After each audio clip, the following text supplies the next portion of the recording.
Nasa economy ka, dun sa pinakadulo, pero puno ang eroplano ngayon, kaya ito na lang ang pwede. Sabi ni Maricel Aquino na may bahagyang bakas ng inis, dahilan para may ilang business class passengers na mapatawa ng palihim. Hindi sumagot si Carmela Ocampo. Tahimik siyang umupo sa seat 12F, ngunit nagbago ang lahat nang huminto ang eroplano sa Andrews Air Force Base. Isang F-22 Squadron Commander, matikas ang tindig, ang biglang natigilan, lumingon sa kanya at malakas na tinawag, "Midnight Viper, tumayo ka." At sa isang iglap, lahat ng F-22 pilot sa runway ay nagbigay galang at nagsaludo sa kanya. Ang mga pasahero sa loob ng eroplano ay nakatingin, hindi makapaniwala. Hindi nanginig ang kamay ni Carmela habang isinilid niya ang boarding pass sa bulsa ng kanyang lumang abong hoodie. Kanina pa sa Seattle Airport, nakakapagod ang gulo. Siksikan, ingay, nagmamadaling mga tao. Pero ngayon, habang umaakyat siya papasok sa flight patungong DC, bawat hakbang sa hagdan ay puno ng layunin at focus. Ang kanyang hoodie ay kupas na, ang mga manggas pudpod dahil sa maraming taon ng paggamit. May maliit na punit ang kanyang maong sa tuhod, hindi sagabal para sa kanya, pero sapat para matawa ng mga mapanghusgang mata. Dahan-dahan siyang naglakad sa makipot na pasilyo, iniiwasang dumikit sa mga mamahaling maleta na parang mga simbolo ng estado sa lipunan. Isang babaeng naka-tailored blazer ang tumingin mula sa kanyang cellphone, tinaasan siya ng kilay at ngumiti ng kalahating ngiting hindi magiliw. Isang lalaking naka-pinstripe suit, perpekto ang kurbata, ang yumuko para bulungan ang kanyang katabi. Parang mas bagay siya sa bus station, bulong nito, sapat para marinig ni Carmela. Hindi siya umimik, tuloy lang ang kanyang hakbang, ang mga mata nakatuon sa seat numbers sa itaas. Hindi siya narito para magpa-impress. Ang tanging layunin niya ay makarating sa Washington. Punong-puno ng kayabangan ng paligid, mga pasaherong kumbinsido na mas mataas sila kaysa sa iba. Sa business class, nagiinom ng libreng alak, halakhak ng halakhak. Umupo si Carmela sa window seat, ika-12F, at ipinasok ang luma niyang backpack sa ilalim ng upuan sa harap. Kulay militar yon, may patch mula sa isang matagal nang nakalimutang base. Ang lalaking katabi niya, nasa mid-40, may suot na kumikislap na Rolex na parang sumisigaw ng bagong yaman. Sinulyapan lang siya sandali, walang pakialam, at nagpatuloy sa pagtap sa kanyang tablet. Nakalagay sa name tag niya ang pangalang Ricardo Santiago at sobrang tapang ng amoy ng kanyang kolon, kaya napapapikit si Carmela. Pero wala siyang pakialam. Matagal na niyang pinag-aralan ang sining ng pagbaliwala sa panghuhusga ng iba. Nakatali ng simple ang kanyang maitim at kulot na buhok, walang makeup ang mukha. Maaari siyang mapagkamalang estudyanteng hirap sa buhay, swerte lang na nakakuha ng last-minute ticket. Pero hindi iyon ang kanyang kwento. Sa loob ng isang secured government vault, may file na nagsasabing siya ay isang reserve recruit. Wala roon ang operasyon na nilipad niya para sa SEAL Team 6 o ang discharge na walang gustong pag-usapan. Habang nakaupo si Carmela, isang dalaga sa likod, nakaslik na itim na bestida ang yumuko pasulong. Perpekto ang buhok, pilit ang ngiti at nakasulat sa kanyang name tag, Jessica lang. Ang boses niya ay puno ng peking kabaitan. Siguro sobrang excited ka na makasakay sa ganitong eroplano, wika niya, na parang ngayon lang nakalipad si Carmela. Naglingunan ang mga ulo. May marahang hagik-hik sa paligid. Tumigil si Carmela, nakahawak sa bote ng tubig sa kamarahang lumingon upang salubungin ang tingin ni Jessica. Eroplano lang ito, sagot niya ng banayad, malinaw, parang bato na inihulog sa payapang tubig.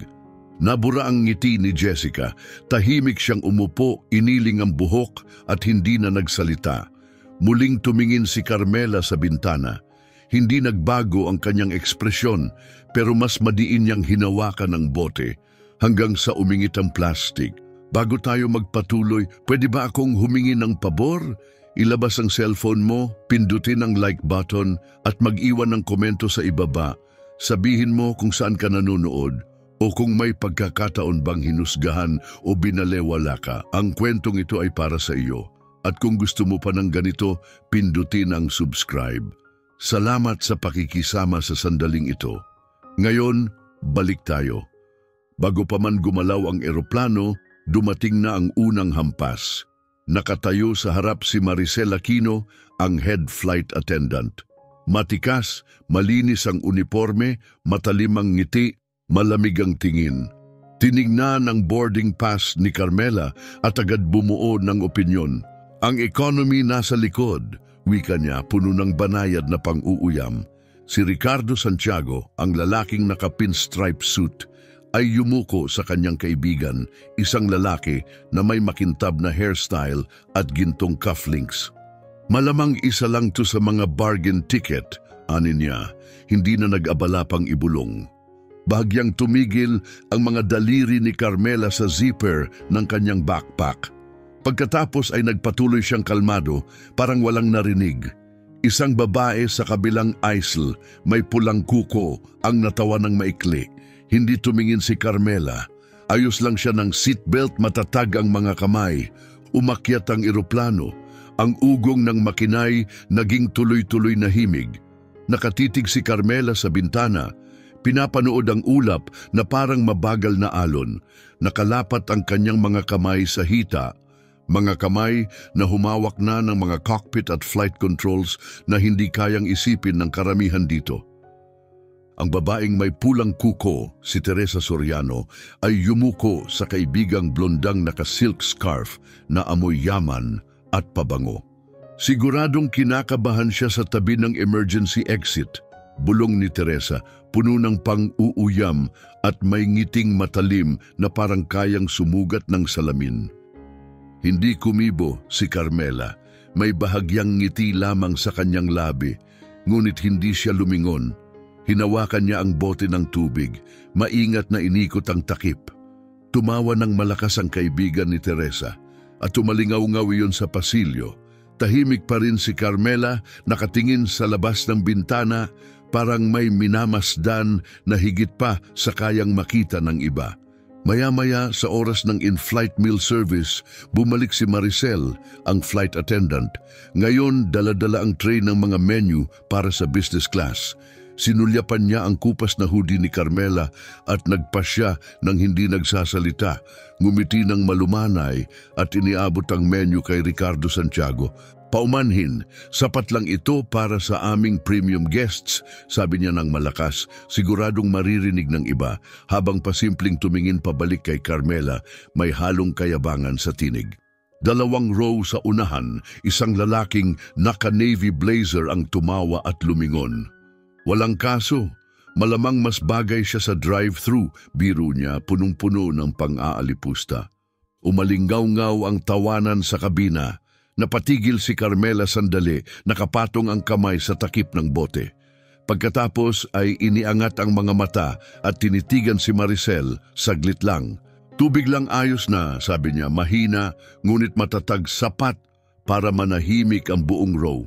Napakurap si Maricel, saka mabilis na tumalikod at nagpatuloy, mas mabilis ang mga hakbang sa pasilyo. Umupo si Carmela, bahagyang kumatok ang daliri sa armrest. Banayad, ngunit puno ng layunin. Lumipas ang oras. Ang tunog ng mga basong nagbabanggaan, mahihinang usapan, at ang paminsan-minsang ding ng seatbelt sign ang bumalot sa ere. Dahan-dahang uminom si Carmela ng tubig. Bawat kilos ay kontrolado. Parang taong sinanay na manatiling kalmado kahit gaano kalakas ang pressure. Si Ricardo Santiago, hindi mapakali, patuloy na pasimpleng sumisilip sa kanya, tila nadadala ng kuryosidad. Sa huli, hindi na siya nakatiis. Pupunta ka ba sa job interview or ano? Mayabang na tanong niya, may ngiting mapangmata. Sana may mas maayos kang damit diyan sa backpack mo. Bahagyang ibinaling ni Carmela ang ulo, tinitigan siya ng diretsyo. Handa na ako, sagot niya, mababa at tiyak, parang talim na dahan-dahang isinuksok sa kaluban. Napatigil si Ricardo, nagbulong ng kung ano-ano tungkol sa mga kabataan ngayon na walang modo, saka muling bumalik sa kanyang screen. Binalik ni Carmela ang tingin sa bintana, walang mabasa sa mukha. Bahagyang inayos ang seatbelt gamit ang maingat na hatak. Biglang nagcrackle ang tinig ng kapitan sa speakers. Mga Ginoo at ginang, maghihinto tayo sandali sa Andrews Air Force Base para mag-refuel. Agad tayong lilipad muli pagkatapos. Nag-iba ang tindig ni Carmela. Umupo siya ng mas diretsyo, tumalim ang tingin nang makita ang military base. Nakaayos na parang mga espada ang mga jet sa tarmac, kumikislap sa ilalim ng hapon. Sa ibaba, abala ang mga uniformed crews, mabilis at tiyak ang kilos. Sandaling humigpit ang hawak ni Carmela sa bote bago niya iyon muling ibinaba. Napansin ni Maricel ang kanyang reaksyon at lumapit. Ngayon, malamig ang tinig. May nakita ka bang kakaiba? Tanong niya, may halong hinala sa boses. Hindi agad sumagot si Carmela, nakapako pa rin ang kanyang mata sa runway, tahimik at tila may inaalala na hindi kayang maunawaan ng iba. Habang bumababa ang eroplano, isang businessman na nakaputing plansadong polo ang tumayo para abutin ang bag. Kumislap ang cufflinks niya sa ilaw ng kabina. Sinulyapan niya si Carmela na may pang-aalipustang tingin at malakas na sabi, may mga taong hindi talaga alam kung saan sila nababagay. Mapanghamon ang boses niya, sinadyang makasakit. May ilang pasaherong tumango bilang pagsang-ayon. Nakataas ang labi na parang may kasunduan. Sandaling tiningnan ni Carmela ang lalaki, tapos ibinalik ang tingin sa bintana. Alam kong eksakto kung saan ako nababagay. Mahina ngunit mabigat ang kanyang tinig, sapat para manahimik ang paligid. Napatigil ang lalaki, umubo ng alanganin at naupo muli, abala na bigla sa kanyang bag na parang iyon ang pinakamahalaga. Tahimik ang kabina. Mabigat ang tensyon, hindi sinasabi pero dama. Muling bumasag ang isang tinig. Sa business class, ilang row sa unahan, may lalaking lumapit mula sa kanyang upuan. Maluwag na ang kurbata, malakas ang tono, puno ng kayabangan. Nakalagay sa name tag, Pedro Ortega. May ngiting dala ng taong sanay na siya ang laging may huling salita. Anong susunod? Ikaw na ba ang magpapalipad ng eroplano? Sabay tawa, matalim at mapanlait. Sumabay ang ilan, mabilis ang kanilang halakhak. Dahan-dahang ibinalik ni Carmela ang tingin, diretsyo, hindi natitinag at tumitig sa kanya. May karanasan na akong kasama ang mga eroplano, sagot niya, simple lang. Kalmado ang tinig, tiyak, parang pinto na marahang isinara ng may wakas. Nabasag ang ngiti ni Pedro, umupo siya, nagbulong ng kung ano at biglang naging abala sa kanyang inumin. Tinaasan siya ng kilay ni Maricel pero hindi nagsalita. Nagpatuloy siya sa pasilyo, mas matalim at mas mabilis ang yabag ng kanyang takong. Paglapag ng eroplano sa Andrews, nagbago ang enerhiya sa kabina. Umayos ng upo ang mga business travelers, inayos ang mga jacket, nag-retouch, parang naghahanda sa malaking pagpupulong. Nagsipag-on ng cellphone, ayos ng kurbata, muling bumalik ang tinig ni Maricel sa speaker, malinis, profesional, kontrolado.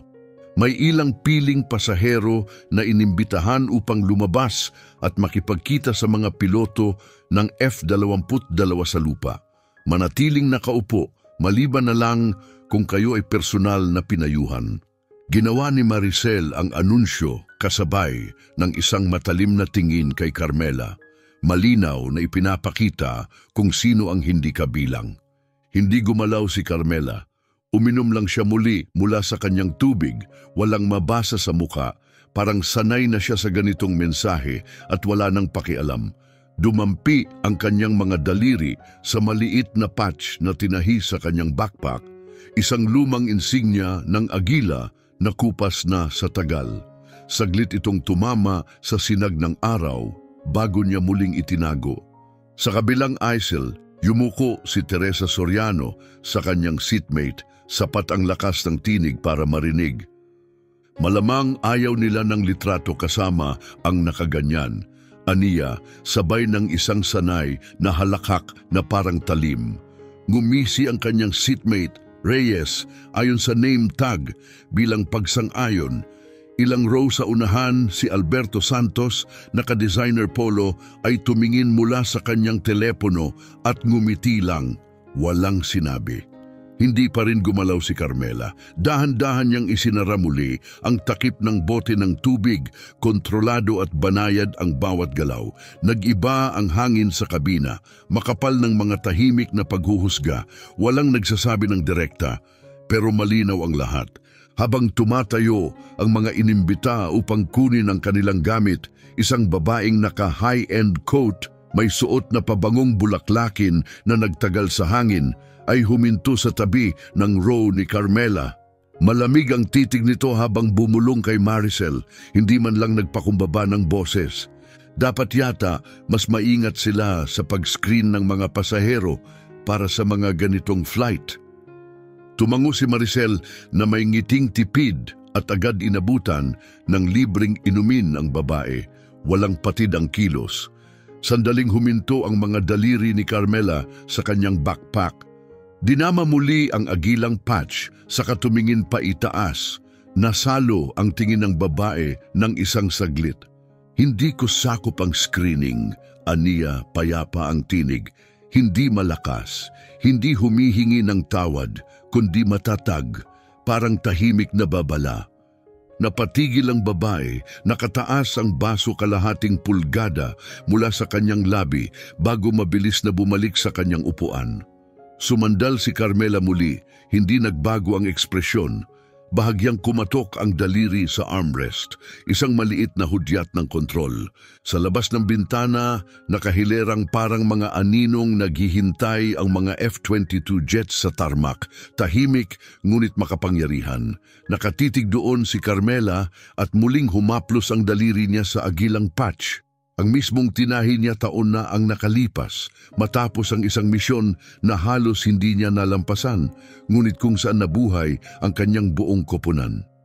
Muling bumalik ang alaala ng hindi inaasahan, isang langit na itim, binubutas ng mga tracer rounds, ang ugong ng mga makina sa gitna ng kaguluhan, mga desisyon na ginawa sa ilang segundo na patuloy na bumabagabag sa kanya.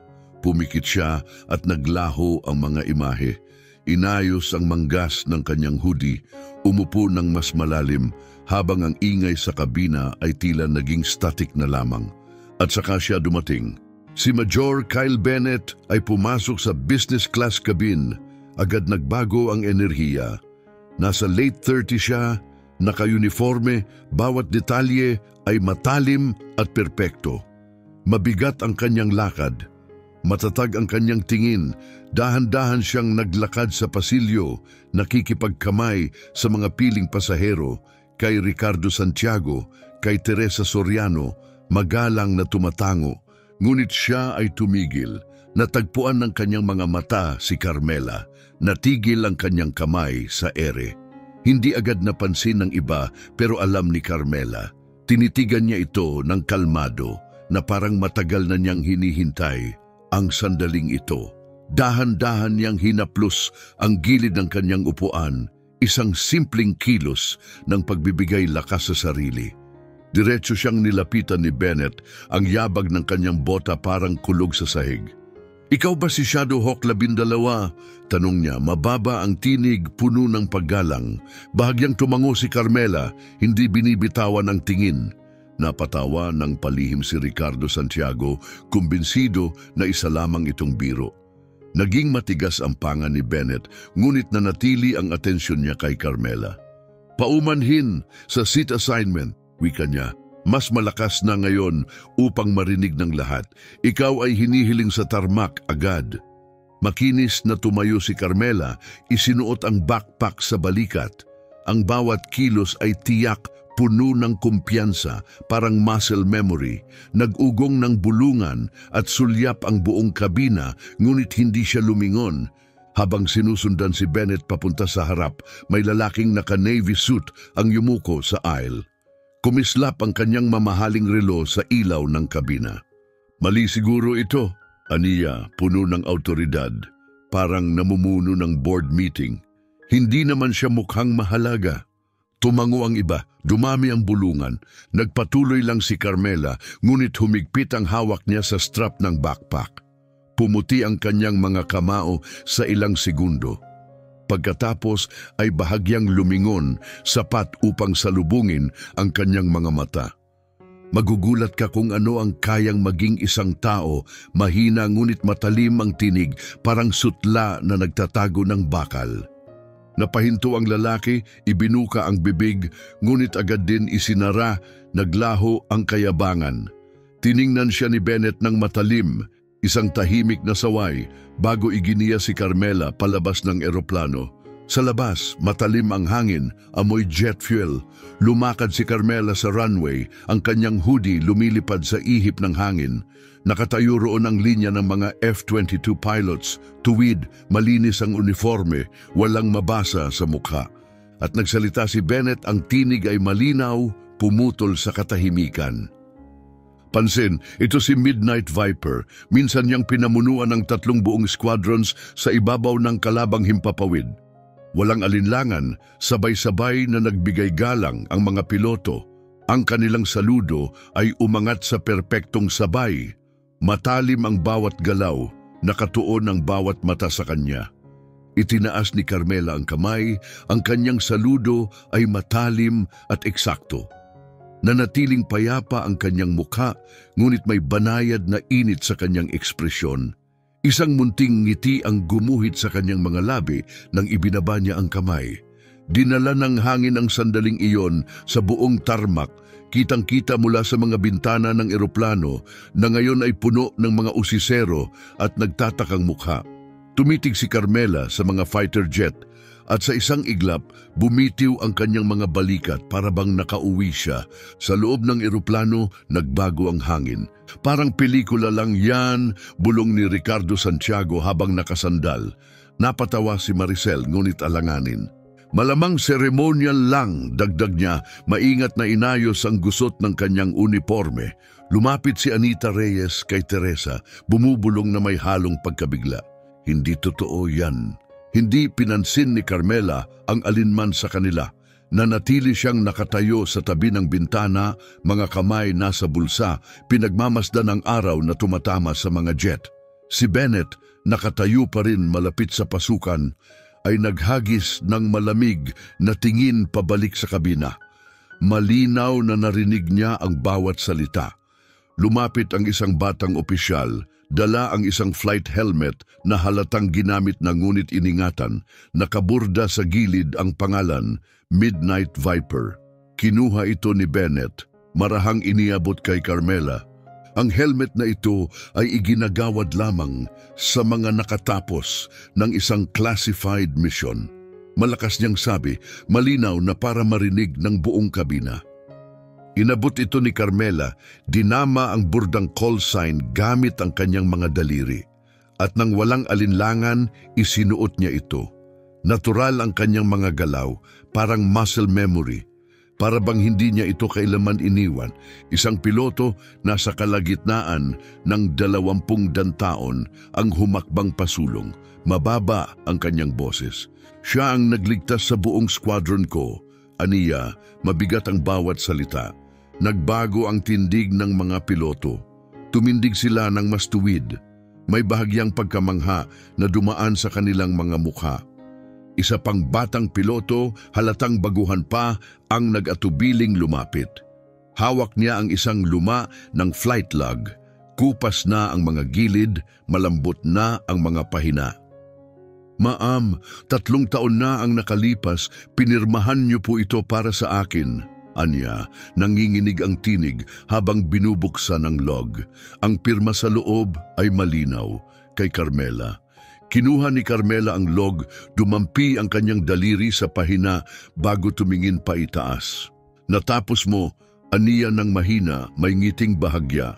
Nagbigay galang ang piloto, mariing saludo, kumikislap ang mga mata bago umatras. Sa loob ng eroplano, ang mga pasahero ay nakadikit pa rin sa mga bintana.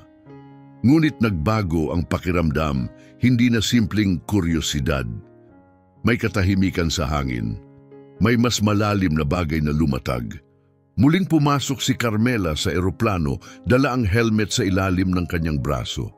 Tahimik ang mga pasahero ngayon. Gayunpaman, hindi pa rin lahat kumbinsido.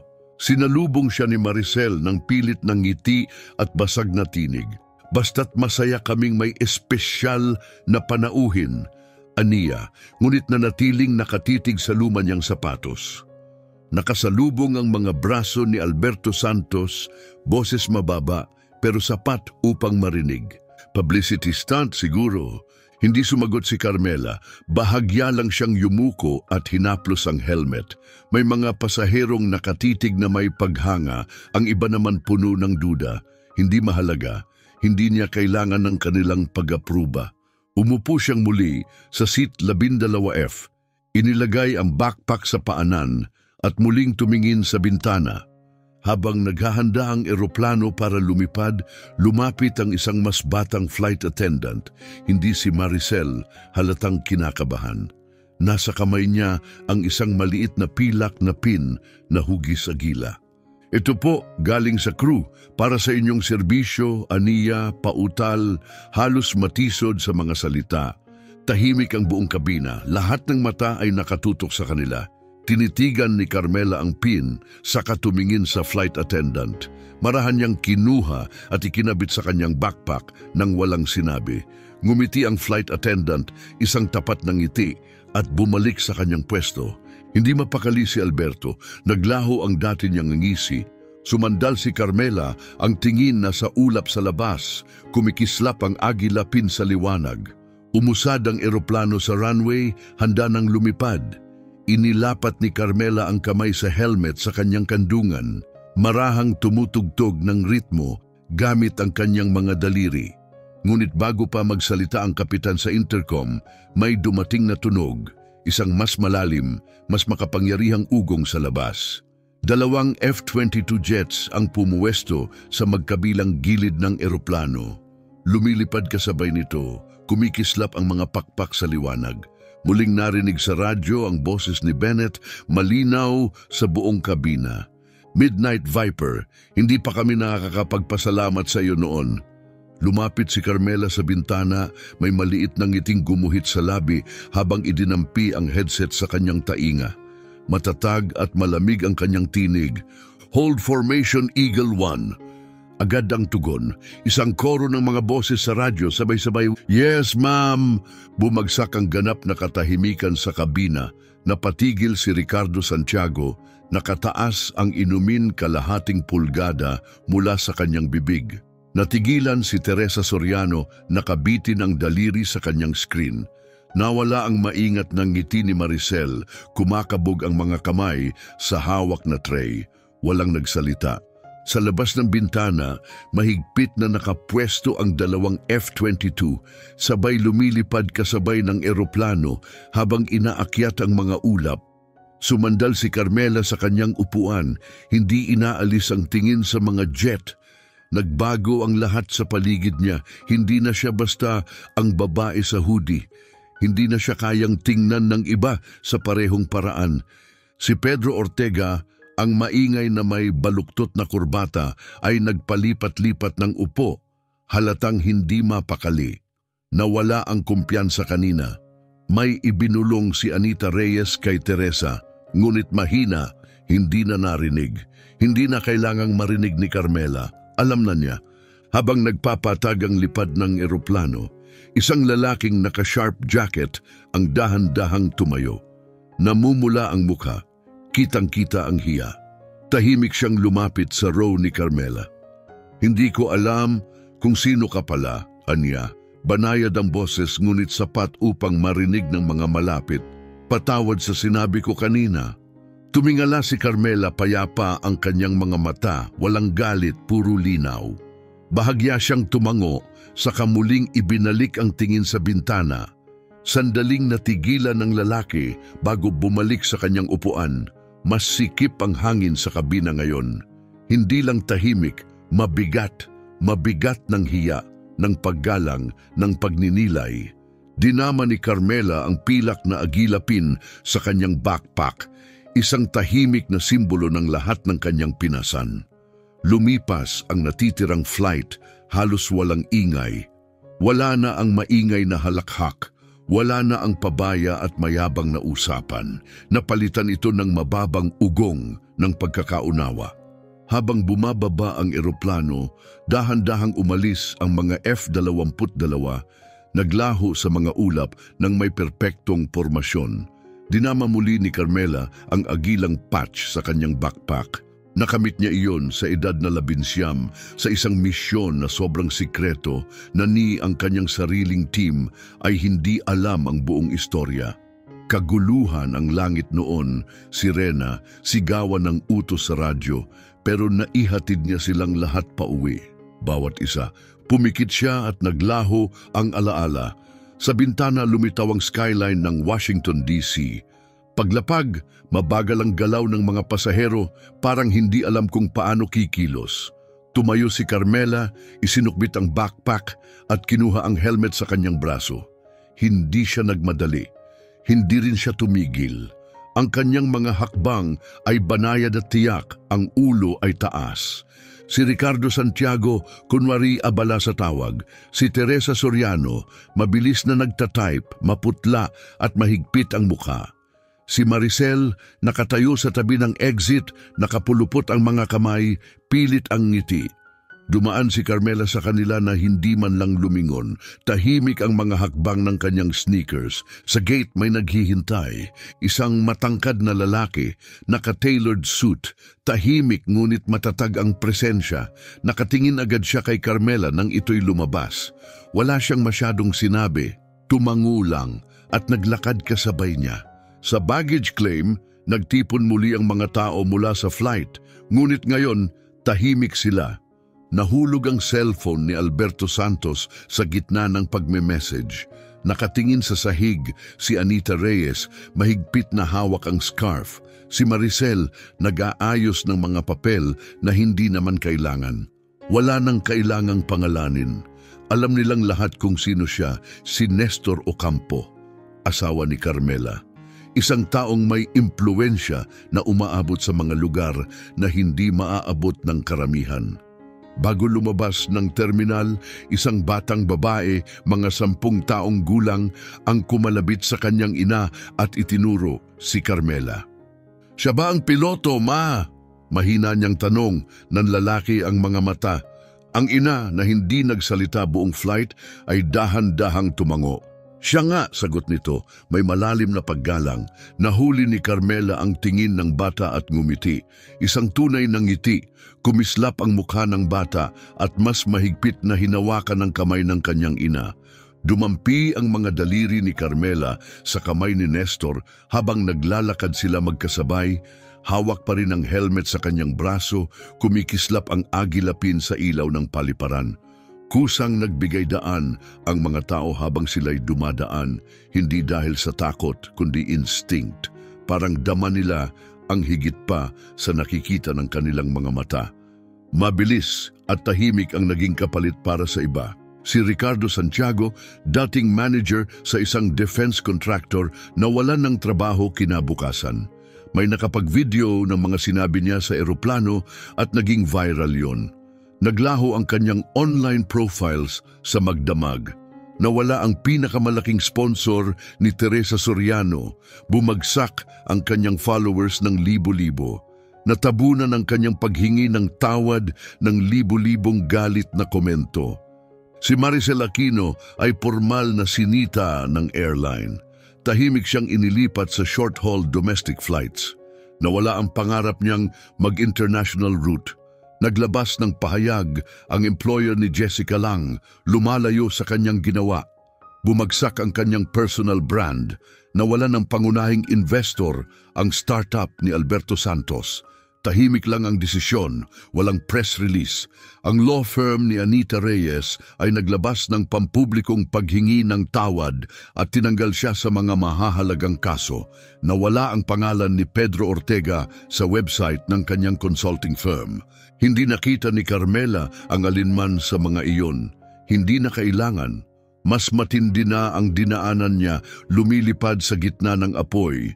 Nakaligtas sa mga gabing ang isang maling liko ay walang uwi. Hindi bago ito, ingay lang ito. Habang lumabas sila ni Nestor sa araw ng DC, nanatiling banayad ang kanilang lakad. Nasa braso pa rin ang helmet, kumikislap ang agilapin sa kanyang backpack.